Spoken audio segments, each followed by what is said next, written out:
This episode is supported by Enscape, empowering your design workflow by turning your BIM model into an immersive 3D experience.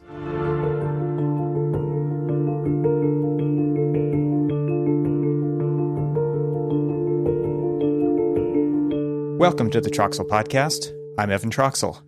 This is the podcast where I have a conversation with guests from the architectural community and beyond to talk about the co-evolution of architecture and technology. In this episode, I welcome Adam Chernick. He's the Director of Interactive Visualization at Shop Architects in New York City, leading research and development for virtual and augmented reality and adjacent emerging technologies. He earned his Master's of Architecture from Pratt Institute in Brooklyn, New York, with an emphasis in design technology, and then completed a full-stack web development certificate at Columbia University. We get into a little bit of that in this episode, and it's a pretty fascinating example of the kind of intrinsic motivation that Adam has. On his website, which I've linked to in the show notes, he says his passion is to build novel interactive applications and their corresponding UI UX. He spends most of his time in Unity solving human-centered design problems. This was a really fun conversation. I truly enjoyed it, and I love Adam's energy and excitement. And most of all, again, back to that intrinsic motivation that he has. He identified a passion, and he's doing everything he can to chase it. So, without further ado, I bring you my conversation with Adam Chernick.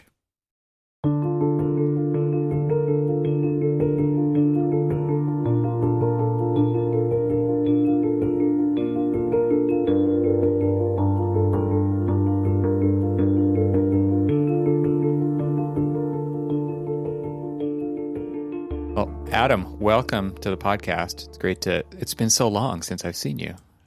Maybe a week now. It has been. Yeah, thanks for coming today. It's going to be a great conversation.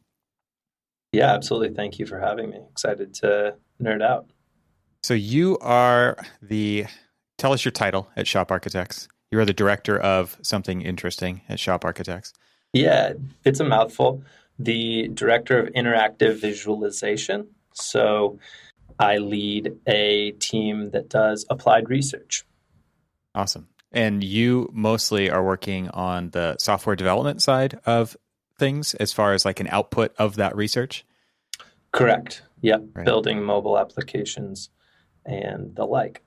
And I would love to get into kind of how you got to be into that position. I know you've mentioned a little bit of that history to me in the past, and it would be fun to talk about. I think what I wanted to do is step back big picture first and just talk about the whole AR scene and what is exciting to you about that and how it's affecting and potentially changing the profession. I know not everybody has access to these tools in the way that you do. They're more consumer, let's say. But from your perspective, what draws you into the world of augmented reality or mixed reality or, any kind of incantation of all of the realities, and then how you're applying that into your day job at Shop? Yeah, absolutely. Augmented reality is a pretty amazing thing. And I remember the first time I had seen augmented reality was while I was at HOK. The ability to combine the physical and the digital together in a seamless way where they are actually interacting with each other, having this digital layer on top of your physical world. To me, it just poses endless possibilities and endless use cases for the technology. And so the first time I had seen it, I specifically remember thinking back and saying to myself, wow, I need to learn how to do that. That's cool. And I mean, what's so neat about it, I've experienced many different kind of variations on the theme, right? There's like the Fight Club kind of scenario where the IKEA ads are popping up in the scene overlaid on reality. And that's kind of like a 2D or 2.5D, it's got perspective that it matches the background with some kind of a match move kind of an idea to make it feel like it's inhabiting 3D space. Then there's like the pure 2D overlay kind of stuff that I think we saw with the monocle stuff back in the earlier Yelp days where you could hold the phone up.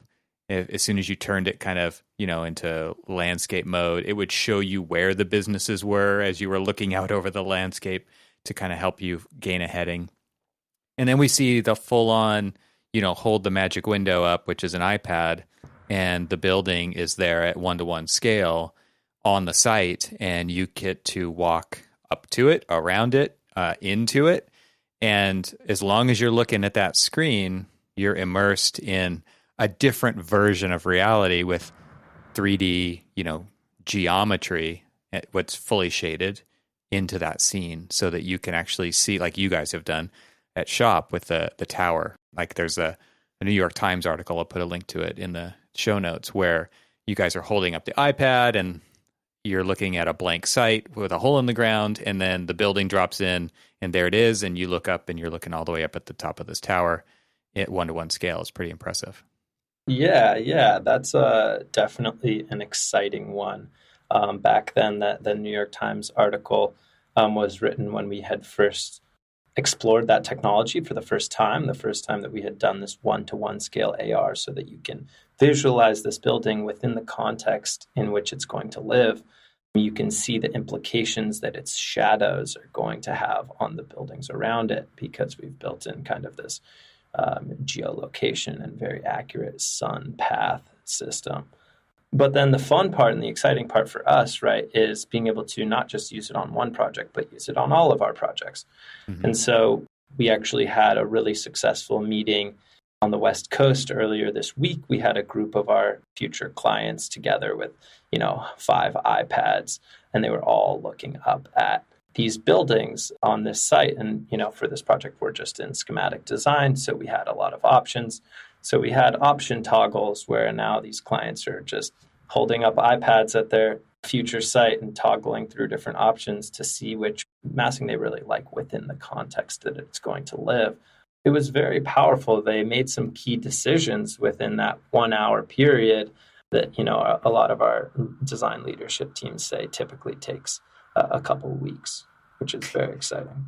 I mean, and that to me is what is a lot of the technology that we talk about today is all based on communicating ideas in a better way. And when you think about like the role of an architect or the role of a designer or a role of a leader within a firm, it really becomes clear that better ways to communicate are always welcome, because especially as the visual medium and the spatial medium that we operate within as architects, helping people understand what their decisions ultimately mean. So if you're talking about clients holding different iPads up to really experience in a more immersive way than they can before the building is built, what the different options that they would ultimately be deciding on for you guys to choose a direction to further develop that idea, that's really powerful at that point.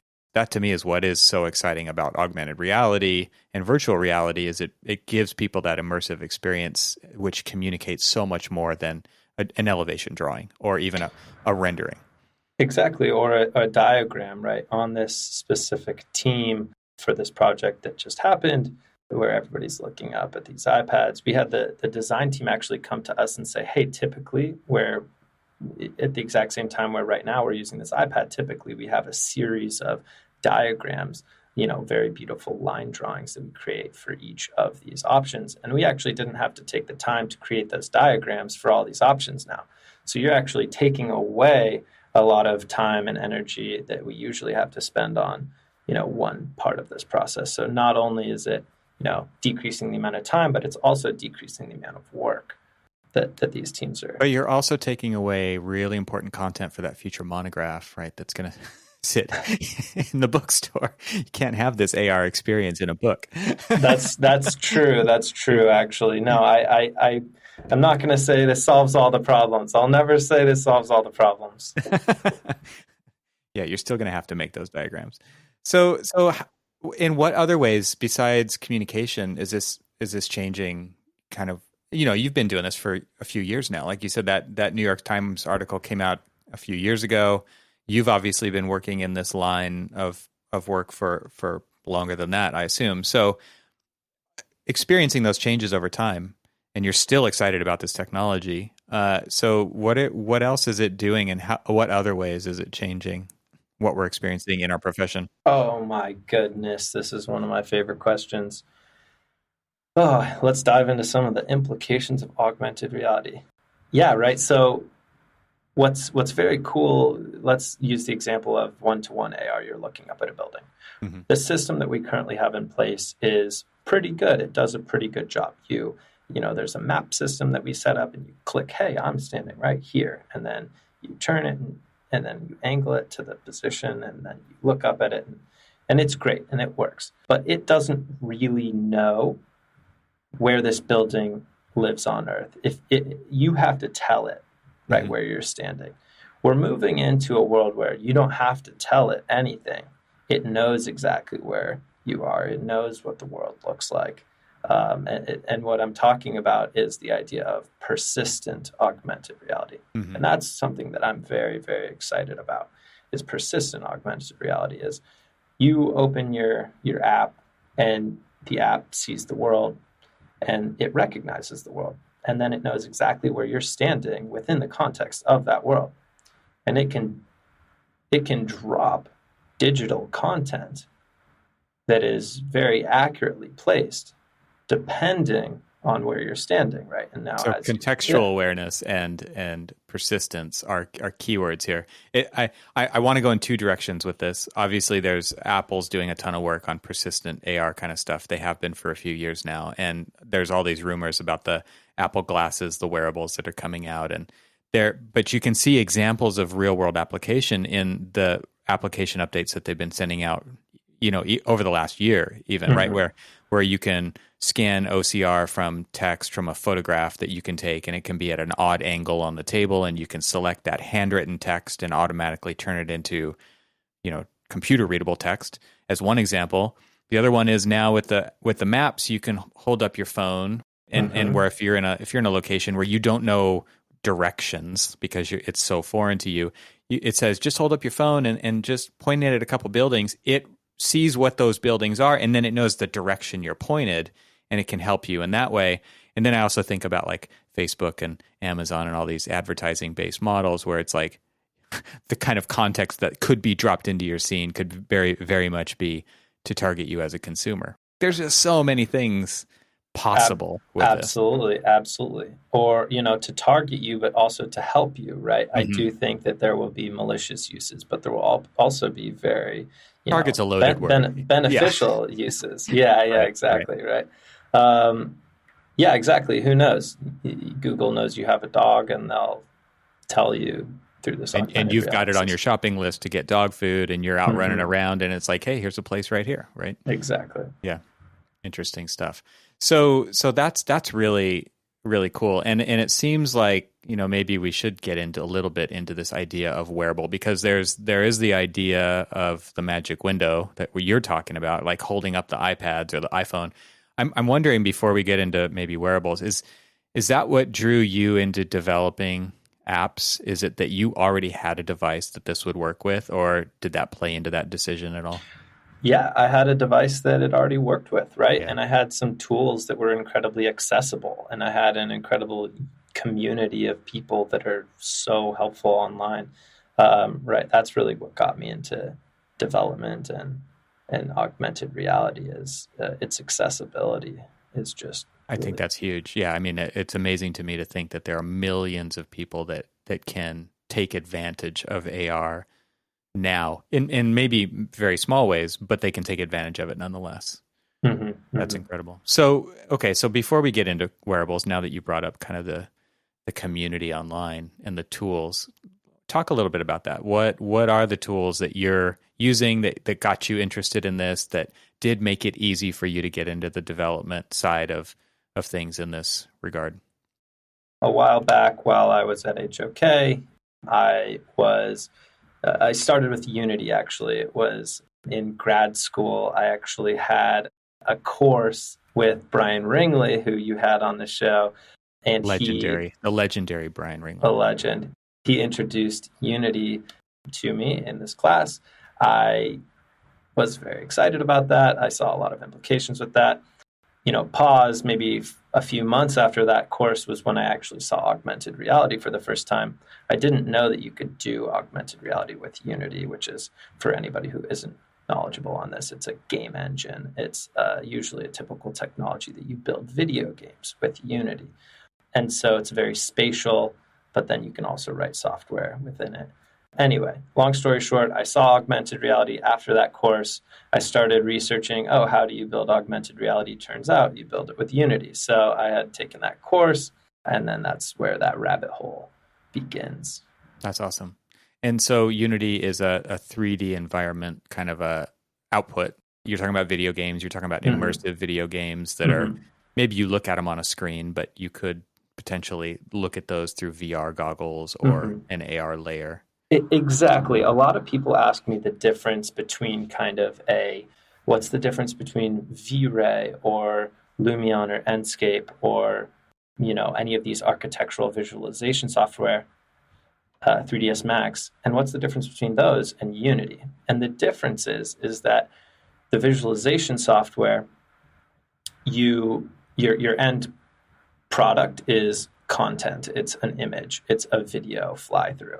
The end product with Unity is an app. You're actually building applications. So it's a software development tool. That's kind of the biggest difference here. And you can, create architectural visualizations in Unity, but you're going to be doing so through an app. And would you say that it was not difficult to learn, medium difficult? Like, I know you're coming from a particular point of view with your education and things like that, but overall, you probably have a good sense as well as like what it actually took to pick it up.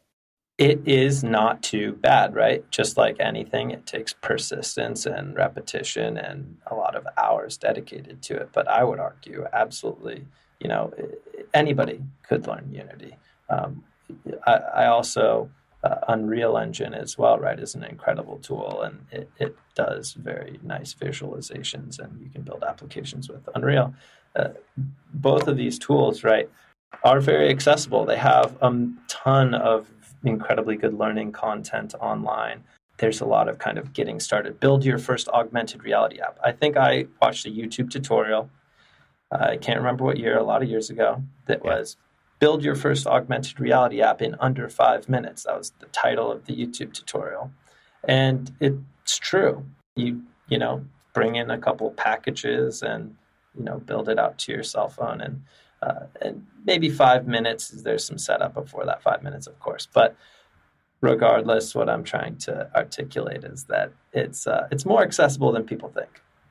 And it's probably the same YouTube video that developer at IKEA used to develop their whole catalog now is running in AR on iPhones, on Android devices, because now we're seeing the marriage of hardware and software with the incredible camera systems, with depth sensing, with LiDAR, you name it, like on the computer in our pocket, is bringing the ability for really accurate positioning and scale and shadows and lighting and all of these previously computationally intensive, I guess they still are, but we don't notice them as much, happening right there on the fly. And it's absolutely incredible what is going on in the very much consumer space, but also in the profession of architecture.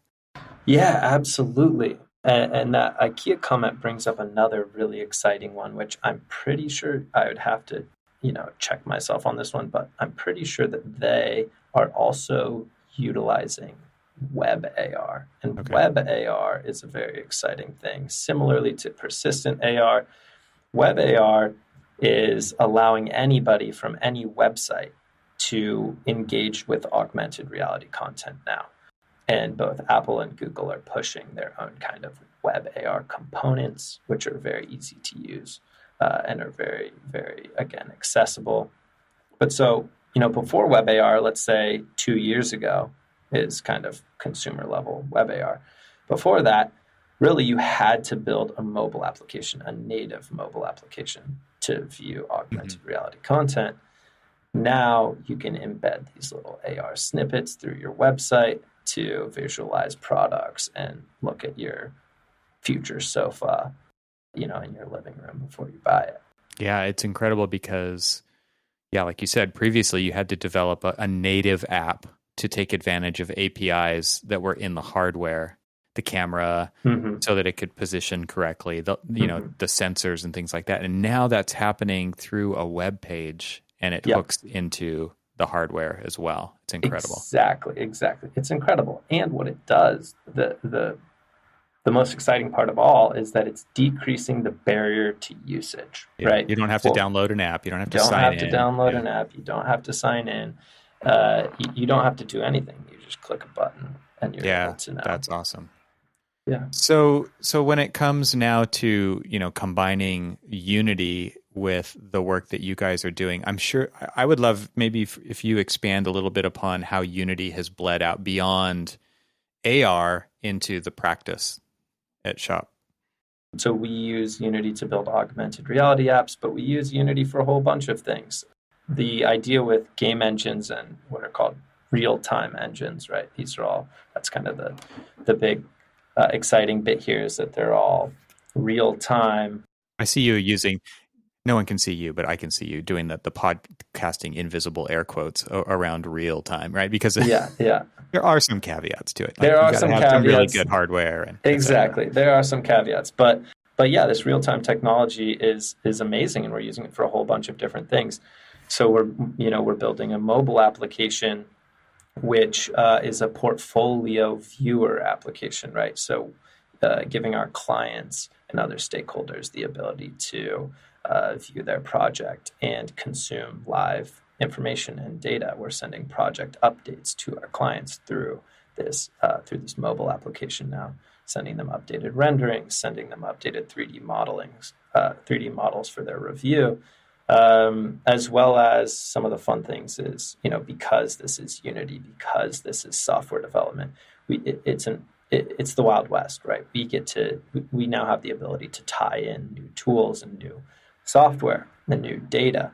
So we have live construction mode, which is very exciting. So now it's not just a viewer for our clients, but it's actually, a management tool. They get to see what floor slab has been poured last week, what floor slab is going to be poured next week, and which glazing panel has been installed.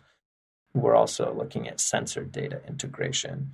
We're building a whole bunch of different fun and useful pieces of technology. That's a great topic all in itself. There's the stuff we were talking about before is all kind of early stage during design. It's pre-visualization / visualization / a little bit of immersive technology with the rendering. But what you're talking about now is actually delivering value to the owner during, pre and during the construction process, not only in an imagery kind of consumption way, but also, like you're saying, they're tracking construction progress and they can see exactly what's been done and compared to some previous time in the past, which could be a day, it could be a week, whatever it is, but they're actually getting to see this progress delivered right to their pocket wherever they are, which is probably, they're not on site all the time to actually see it. So they actually get to see it represented digitally, but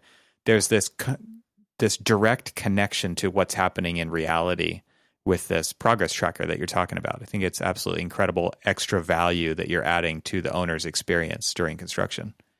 Yeah, exactly. You hit the nail on the head.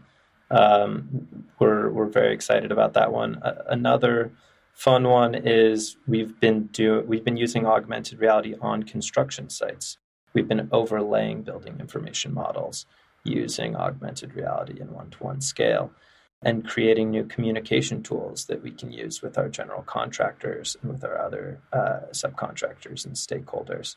So we can walk onto a site and we can look at a mechanical floor and see how the different elements are interacting with each other and interacting with the existing built environment. But that's not kind of novel. What just the overlaying of the building on top of its context isn't really completely a novel solution. What we're excited about is actually drilling down into the data and understanding how these different traits need to communicate and thinking about the construction process, right? Thinking about how if you're a subcontractor and you need to install a specific component or element, you have to obtain that information right from somewhere. These construction document sets are unruly. They can be thousands of pages long.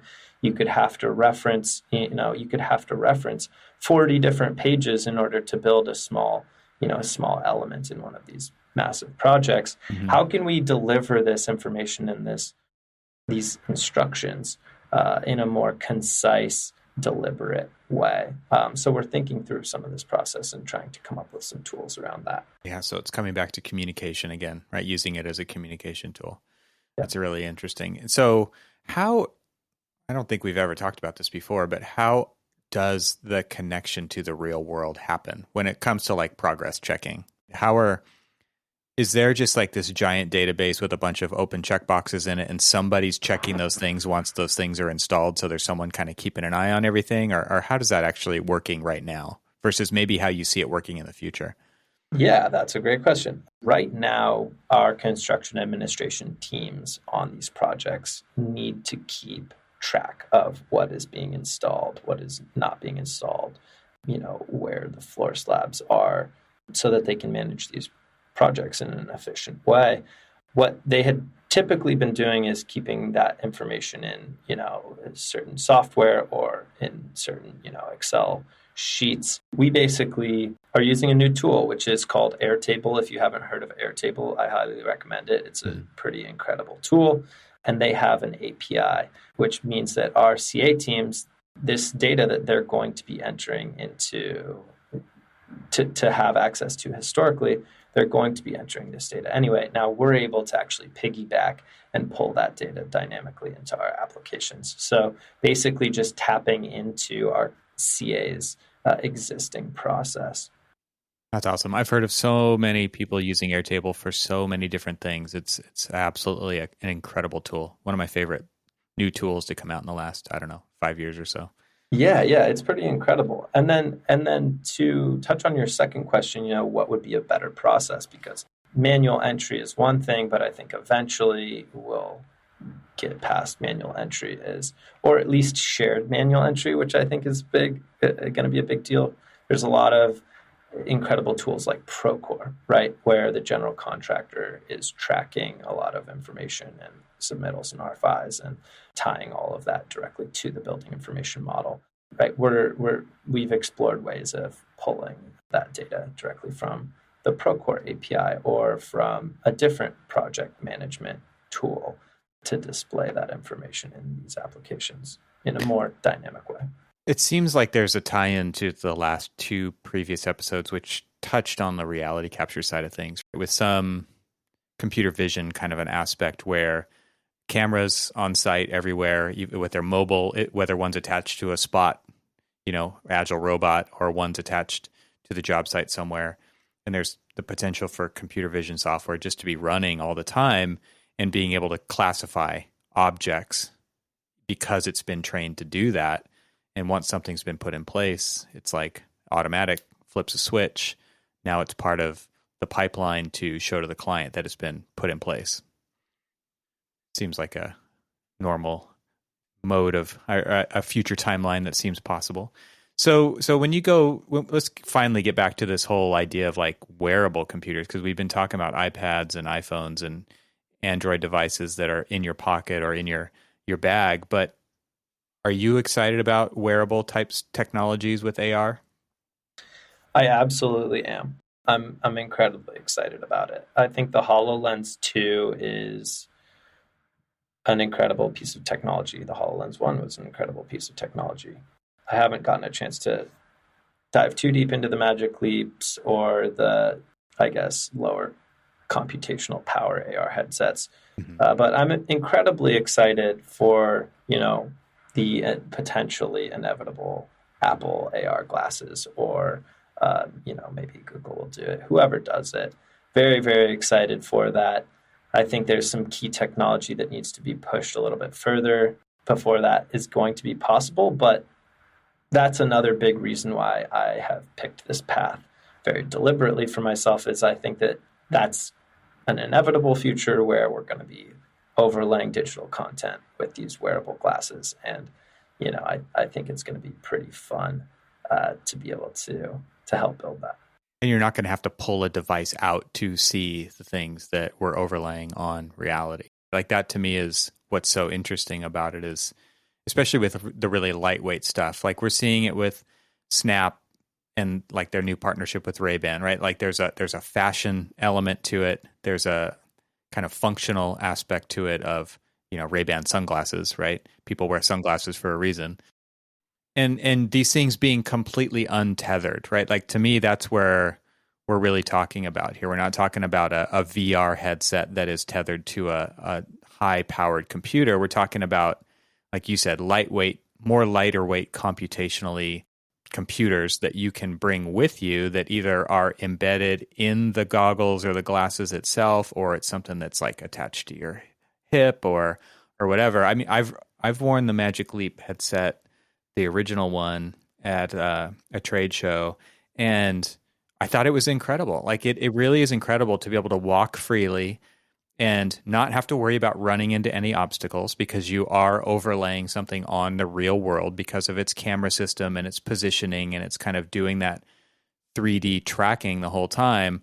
And you could look at a scale model that sat on the table or on the floor, and you could get up really close to it, or you could step back and you could walk around it, or you could load in something that was full scale and you could experience it at full scale inside of a conference center. But it's a tall building, and like the background, the roof, the ceiling of a conference center kind of disappears when you overlay a building on top of it.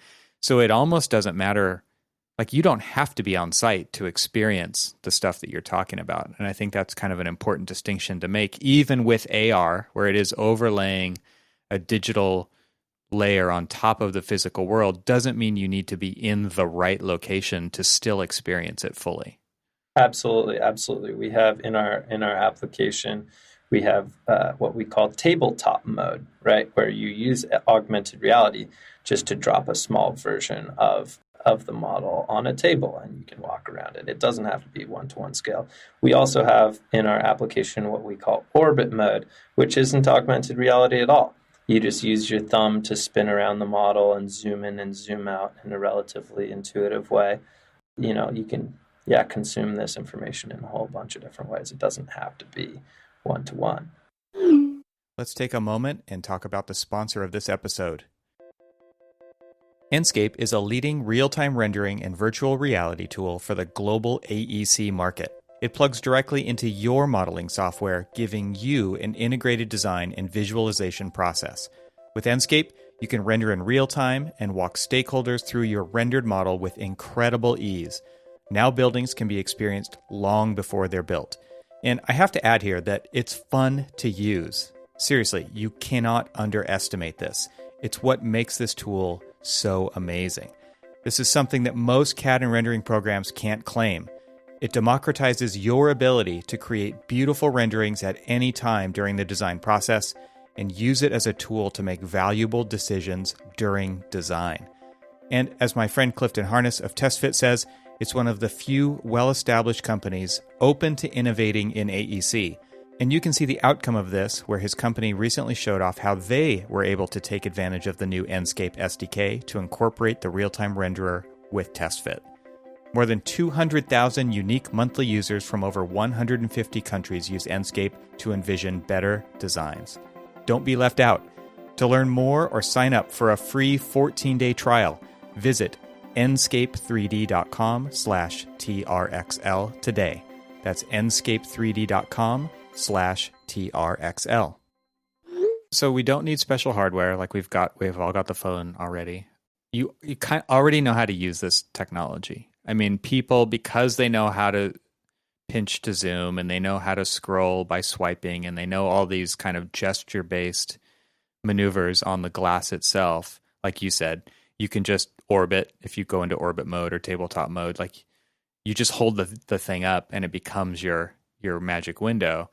Like these are the low barriers to entry that I think are so exciting about this technology in particular, is how like you just hand somebody a device, or they just pull up their device, they scan a code or they type in a URL and boom, it's there. Like there's no learning curve to that. And I think that's what is super powerful about this technology. I absolutely agree, right?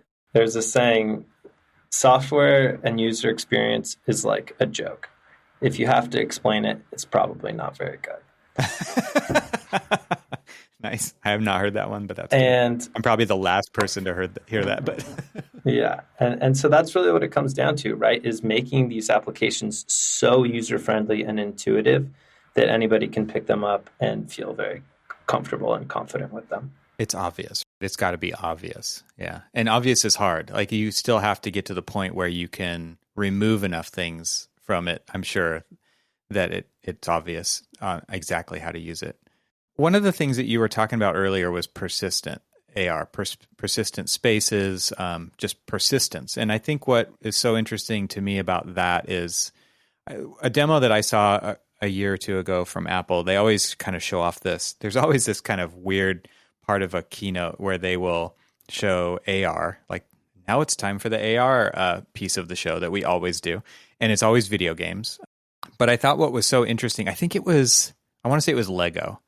And they had like basically created this Lego city on this giant tabletop. And there was a few people walking around the table with an iPad, and they were interacting with the augmented reality model that was sitting by like tossing little bombs into it or by moving little cars around. And what's interesting is everybody else was experiencing what the other people were doing as well as doing things themselves to the same scene.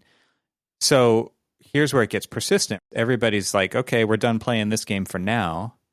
But then we go back into it later and it's in the state you left it. And that to me is what's so interesting about persistent AR is that it remembers its previous state when you pick it back up again. I think there's huge potential there for architects, right? Talk about the design process is one piece of that, but for like the way that we communicate things and the way you're talking about presenting construction progress to an owner, it's really interesting to kind of think about this as linked to a timeline or it's kind of like picking up a book and pick like, where did I leave off? It's still there. It's kind of like that sense of a construct in my mind. Yeah, exactly. Yeah, we're working through another kind of interesting one to exactly aligned with what you're talking about now is we're developing some software right now that is a persistent spatial note system, which is exciting, right? And you can already imagine the implications on a construction site where, instead of taking a photo and making a note, you're actually dropping a persistent note at that location in the world, and you're leaving a note there and you're tagging somebody so that they know that they have, something that they need to look at and review.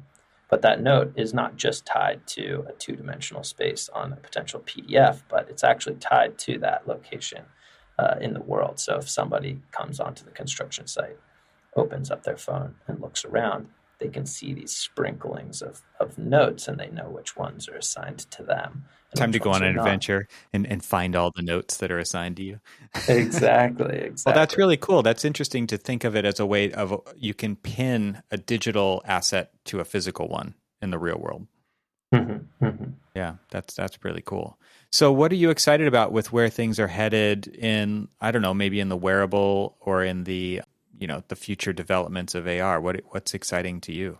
Yeah, I think the wearables are definitely one that I'm excited about. I guess the thing that I'm most excited about is just the endless possibility and the momentum of augmented reality and the momentum of investment into this space is very exciting to me. More and more technology companies are coming out with a Unity software development kit, right? There's just this tidal wave of new tools that you can connect together, mm-hmm. right, in new ways. And it creates this opportunity where with a little bit of vision and, being embedded into an industry pretty deeply, you can see a pattern that it could be beneficial. Oh, there's this tool over here that Autodesk developed and Unity developed this tool, and we can tie that into Airtable's API and tie that over into, this other project management system that we have here. And then, we can grab all of our user base out of Microsoft Outlook's API, and we can tie it all up into some, new, interesting, very useful tool. All of these tools being able to connect now, it empowers us as AEC and technology firms to not use what these technology companies, these out of the box tools, what they assume that is useful to us, but we get to decide, and we get to figure out, and we get to build what is truly useful to us. And I want to put a big asterisk on that, because we're not trying to recreate the wheel, right? We're not trying to rebuild something that we know a development team of 1,000 people are building, and they're doing an incredibly good job. What we are trying to do is stand on the shoulders of giants and connect new tools and figure out new ways that we can communicate in these projects to save time and make better architecture. I think there's something to be said for companies that are willing to put the R&D effort into doing that for that reason, right? Like there's a ton of examples of people out there who are either at the mercy of the large software vendors because they're not willing to do that kind of development to build the custom tools that they need on a daily basis, but they'll also just complain about it instead of doing something about it. So you can feel at the mercy and you can complain about it, but that's really not going to get you anywhere unless a lot of people jump on board and scream about the same things, right? To get to the top of the issue list on Revit, for example. But you guys are taking a really proactive stance in building custom tools to scratch your own itch today. Absolutely. And that comment wasn't to put down any of those big technology companies that are building those out-of-the-box tools. I actually commend, right, that they're opening up these APIs so that we can now tie in and create tools utilizing their infrastructure, in new ways. And I would also argue it's an incredibly good business move on their part. The more applications we develop using their APIs and their and their underlying infrastructure, the harder we're going to, the more difficult it's going to be for us to part from their infrastructure. Yeah, so, you do start to like play into this whole ecosystem idea, and that's beneficial to you and to them for sure. Yeah, it's mutually beneficial. Yeah.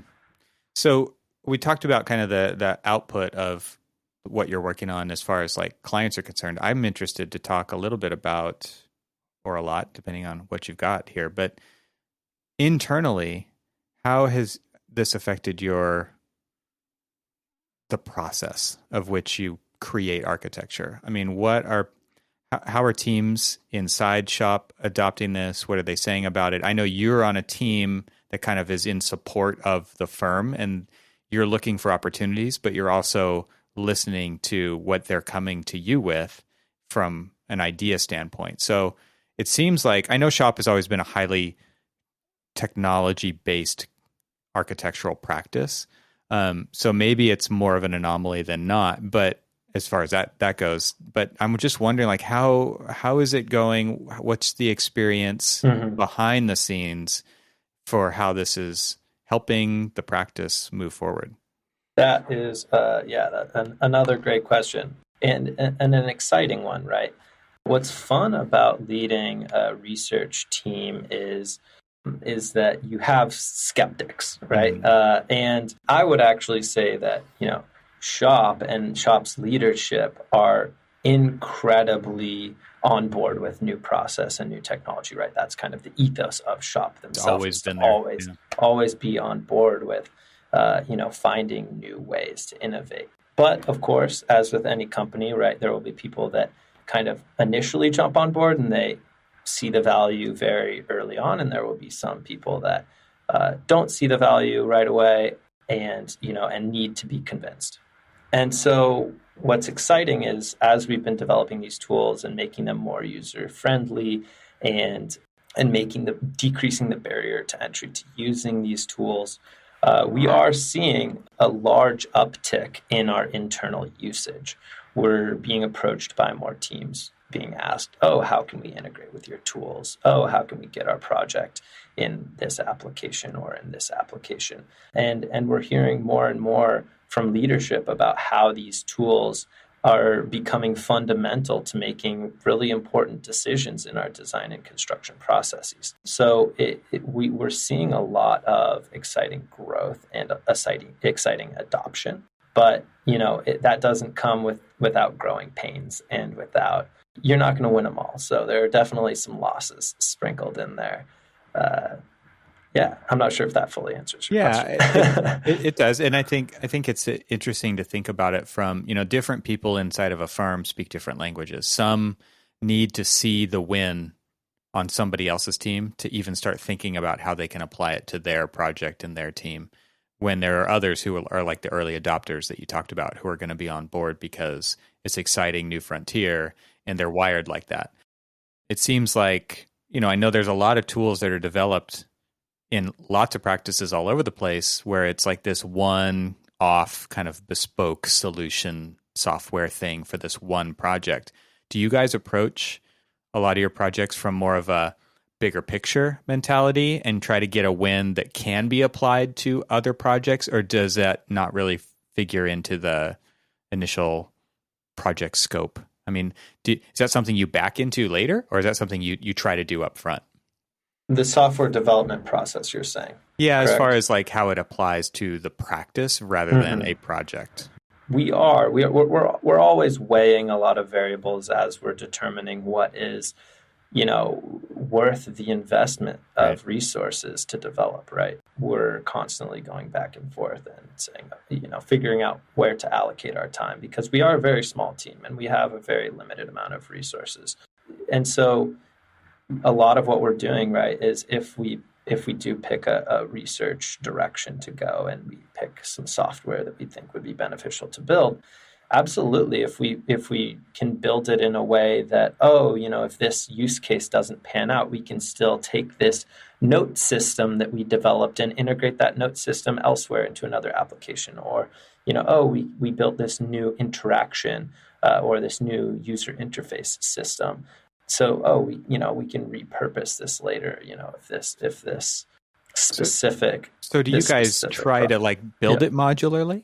Or do you, I know it's hard to predict, way out in the future of how things are going to get used and how they might want to get used. So I can imagine this isn't an easy question to answer, but like, do you think about modularity for chunks of potential software projects? Absolutely. And I would say that that's pretty industry standard. Modularity is key. Componentizing your software is key to make sure that, if something breaks, we can figure out where it breaks. It's this one component within this piece of software that's having trouble, and you kind of can silo that off and then fix the issue. Mm-hmm. We're definitely always thinking about modularity in our software. I think when I think about all those crazy ass Grasshopper scripts that you've seen posted online where someone does a screen capture of just an insane amount of spaghetti, like that is the opposite of what we're talking about, right? Like that is a completely custom, probably one-off, like nobody who, except for the author, could go in and even find where the problem is. So now you're actually talking about kind of like the cluster model, right? Where it's like you're siloing off these pieces that then work in concert together. But if something breaks, you know where it breaks because it's in that one piece.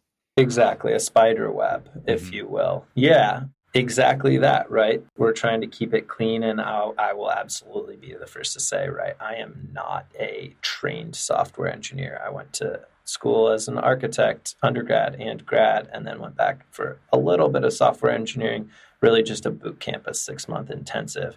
And again, all that's to say, I'm not a pro engineer. I am a nerd and I love, and I'm trying to get better at it. But, I wasn't really trained as a computer scientist. And so all of that's to say, I can create some spaghetti, let me tell you. So, typically it's research and development. We have to figure out if we can even get it to work before we can figure out how to write it the right way. You know what I mean? So a lot of it is hacking stuff together. Okay, yes, we can do that. Now let's kind of move backwards a little bit and do it right. Yeah, back when I was in school, it was called the study model, or this is like your sketchbook, right? This is you're prototyping ideas And then if it proves itself, then you're going to go back and do it better, or the quote unquote right way. Maybe not, but yeah, there's exactly. Exactly. You don't want to allocate all that time if it ends up not working. But I think this is a big hang up that I've seen in the industry, which is, well, if we're going to allocate time and resources to do this, then it needs to be the most useful thing ever. It needs to prove itself out over time. And that then paralyzes people from being able to actually do that, because someone like yourself is going to say, that's not the process, right? Like, we can't do it that way. We're not going to do it perfectly the first time. It's just like designing. We're going to learn by doing the thing. And through that discovery process, we'll end up somewhere, and it might not be where we thought we were going to end up. And that's normal for software development too, right? Yeah, absolutely right. It's iterate, and just build. You gotta put things out there and, give people the phone and let them use the app and see how they use it and figure out if it's useful. And you got to keep building. So how did you get interested in software development after architecture school? Or was it just, you talked a little bit about it at Pratt, right? You got steered towards some certain tools, but okay, it's capital A architecture. You work at a capital A architecture firm. You guys build some great stuff. You're a key piece of the team that makes those things happen.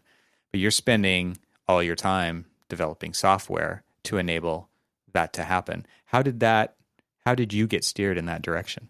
Yeah, I mentioned earlier that I had seen augmented reality for the first time, and I thought to myself internally, man, I really want to learn how to do that. That's actually kind of where it all started. Scratching your own itch at that point, right? It's exactly. Personal interest. Yeah, I was actually working in a firm at the time, full time, and going to grad school, and so I was kind of doing double time there. I luckily had a project that I convinced my professor that I wanted to do in Unity, and so I started just spending a ton of time in Unity, and I didn't really realize how much software engineering background knowledge I would need for that to really be able to do what I wanted to do. So I started doing some deep dives into the computer science side of game engines. I got really excited, and I, built some apps, and I had some apps on my phone for the first time with the little logo that I had created, and I could open it up and it would run a 3D model, and it was incredibly exciting. And it would do augmented reality, and I could drop it on a table. And so I took those apps and all of my excitement, and I went to my design technology leadership at my current architecture firm, and I said, hey, look at this incredible tool. Look what I could build in a weekend. This is mind-blowing to me, and I think that it would probably be pretty useful to our clients. What if we were the first architecture firm that could build a custom application for every single client, and we could show them their projects in 3D and 3D and in AR, and give them this comprehensive understanding of their projects in a new way that no other architecture firm has done, and it's accessible and it's easy and it won't take that much overhead. This is kind of my argument, right? And I was apparently excited enough for them to create me a new job where I got to develop augmented reality and virtual reality applications full time, which was amazing. And that was kind of my first foray into, writing code all day, every day. So this is while I was at HOK. I loved that job. I loved my team there. Greg Schleusner and James Van de Zandt were incredible, and Conrad Sabone, who mentored me through a lot of my early software development learning. Big shout out to Conrad. Yeah, so I learned and I failed, and I had a really hard time, and I didn't really know what I was talking about. And so I wanted to get better, writing code nights and weekends, trying to grow my skills. And I realized that without that kind of fundamental CS computer science background, I really just didn't know a lot of the fundamentals that I needed. So I decided that I wanted to do this boot camp. That's when I went and did this 6-month intensive program. And that really, really helped me along. And then I came to Shop and got to help build a team that just builds applications and the rest is history. I'm so glad you told that story because it points out a couple things that, as far as a firm having kind of this proactive approach to saying, this guy's got the passion for this. He's intrinsically motivated to make it happen. He's spending nights and weekends doing it. That's going to help us as much as it's going to help him, and giving you the runway to do that, which I think is incredible because that you don't see that everywhere. That's for sure. A lot of times people are looking for somebody to, be a warm body in a seat to produce drawings and not do something out of the normal category of an architect. So that's incredible. But then also you kind of get into this, what does it actually take? Because when you started off on this, you had no idea what it took to actually do it. And so you learned through failing, and I'm sure successes as well, that you needed to go back to school and get a little bit more. So I think that's also an important story to tell because there are going to be people listening to this who are wondering if they can do it too. And so this is one example. I'm sure there's many others where people maybe didn't have to go back to school because they didn't have the same experience that you did. But that to me just really points out that you've got to be serious about it too. Like it's not just a nights and weekends thing for everybody. It's also something that you can dedicate more resources to and get more serious about. And there are pathways forward in this profession to do the work that you're doing if you're willing to take those steps to do it. Absolutely, absolutely. And another thing that I'm excited to mention is that more and more architecture firms are hiring, quote unquote, again, game developers, right? People with Unity knowledge, people with Unreal knowledge. There's more job postings at AEC tech firms that request Unity knowledge than ever before, right? That used to never be on a job description. And so that's, very exciting is that these large firms around the world are seeing the value that these tools are bringing. Yeah, and it is an incredible story, your personal story, but also I think what this technology is doing in the field of architecture and construction. So kudos, man. This is a great story, and I'm appreciative of you for sharing it because I think this is something that a lot of people will be really interested in hearing your experience on how you got to where you are, and that there are firms out there that are hiring for this type of work. I think it's absolutely incredible. And it starts to make you wonder where the future of an architectural education will need to be so that it's not training people for the jobs of yesterday, but it's training people for the jobs of tomorrow.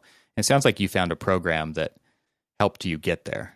Yeah, absolutely. It did. And, I just want to reiterate how thankful I am that I had mentors and colleagues who also saw this vision and they saw, they saw the potential of this. And they, I think it's important to latch on to people who share that vision, people who believe in whatever it is. I would say technology for me, but believe in whatever it is that you're excited about, right? It's important to have those people around. Yeah, we talked about this the other day, but this leads me back to a great mentor manager that I had when I worked at Apple. And by believing in you and your passion to do something is like the highest praise you can get from a leader wherever you work. And his words to me were, look, I think you could do anything. I think you could do whatever you want. My job as your manager is to get out of the way and help you make that happen. So remove roadblocks, remove red tape. You tell me where you want to go, and I'm going to help you get there. And that to me those are the types of people that you're talking about when you're talking about the mentors that saw that vision, it's not that it was their vision. They saw your vision, and then they did everything they could to help you make that happen. And I think that's a fantastic story right there. And we need a lot more of that in AEC. I appreciate it, and I agree, and I'm thankful. Got to keep working hard because of it, Yeah. There's with great responsibility, right? What's the quote from with great power comes great responsibility? I mean, with great where somebody has put a lot into you, then you have that responsibility. You got some big shoes to fill, and you don't want to disappoint people. But thank you for sharing your story today, man. This has been really fun. And I'll put a link to your LinkedIn page where you share a lot of great information. And I think you have a website, and obviously there's Shop, the things that are the amazing work that's going on at Shop. And is there anywhere else that you would like to lead people online to follow along with what you guys are doing? Maybe the App Store? I don't know. Where do you want to send people to just see? Is LinkedIn the best place? I think LinkedIn is a really good place right now. I think you hit them all on the head. Fantastic. Well, Adam, thank you so much for spending time with us today. It's been a fantastic conversation.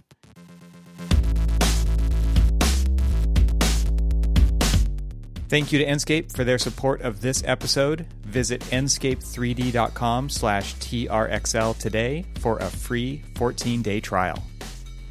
This show is part of the Gable Media Podcast Network. You can see all the shows at gablemedia.com. That's GABLMEDIA.com. You can help support what I'm doing here by leaving a 5-star review on Apple Podcasts to help get the word out, and of course, share it with your friends. I'd love to hear from you, so leave a comment on the website at trxl.co/podcast, where you can find every episode. You can also follow me on Twitter and Instagram and YouTube. Just search for eTroxel. Talk to you soon.